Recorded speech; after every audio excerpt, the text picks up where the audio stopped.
Alethea Price, Boyle County Agent for Family and Consumer Sciences. Welcome to Cooking Skills with Teens and Tweens. This weekly video series is in partnership with the Boyle County Public Library. Each week we will have a new video on Thursdays at 4 p.m. You can pick up a grab bag that has tools related to the video at the Boyle County Public Library or the Boyle County Extension Office. This week, we're going to talk about how to read a recipe as well as how to measure ingredients properly. Let's get started.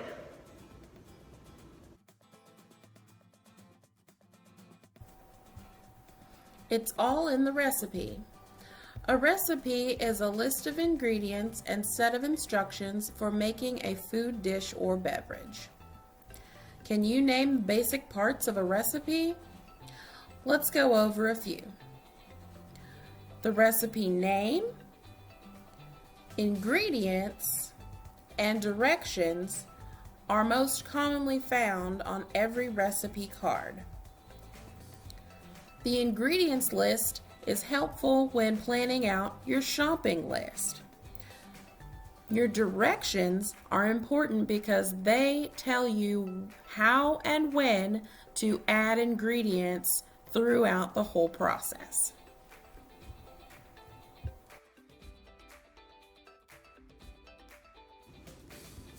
Now we're going to look at our measuring cups and measuring spoons.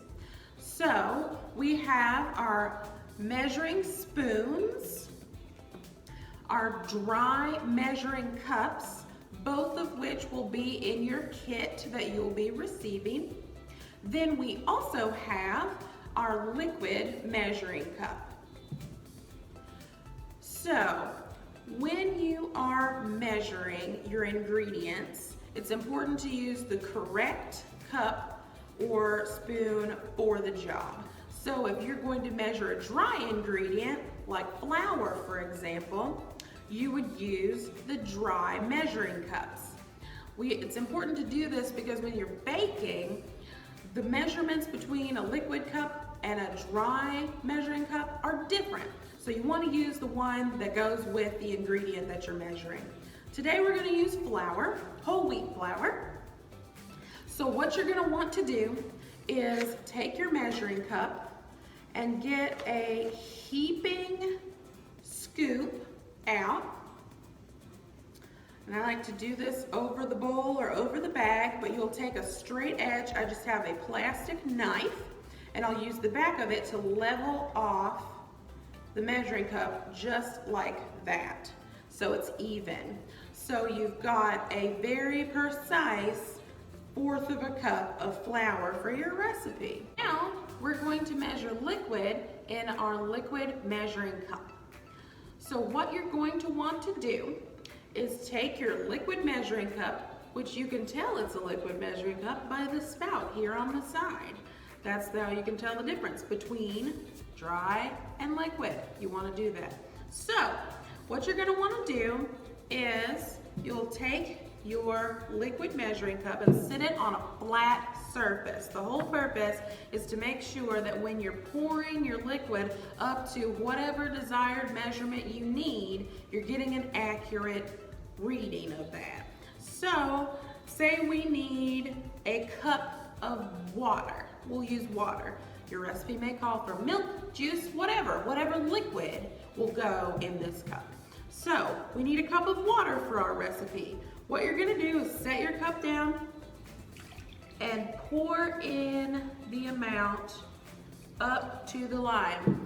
And to be sure, you're gonna take a little look and see how close you are.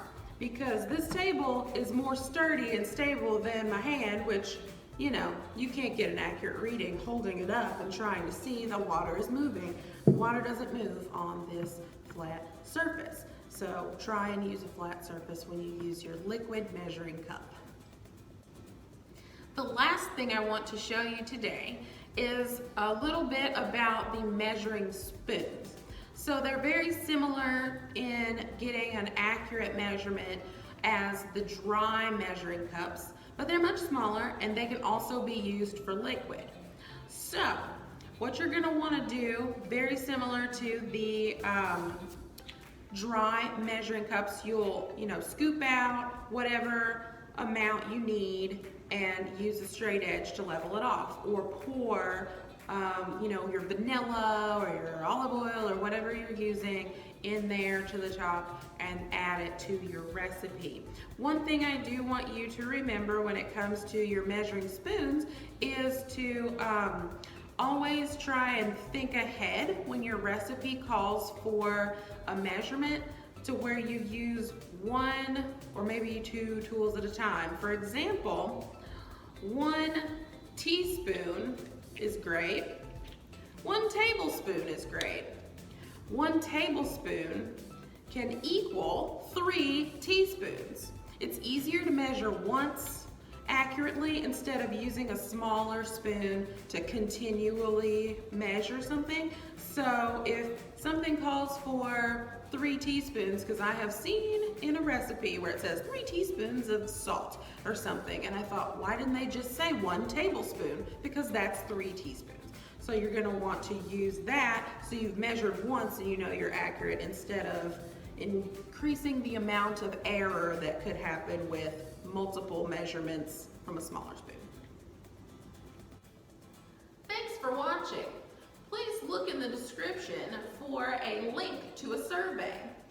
People who fill out the survey will be entered into a drawing to win a grand prize each week. So don't forget to fill out your survey. And I hope to see you again at 4 on Thursday for our next installment. Thanks.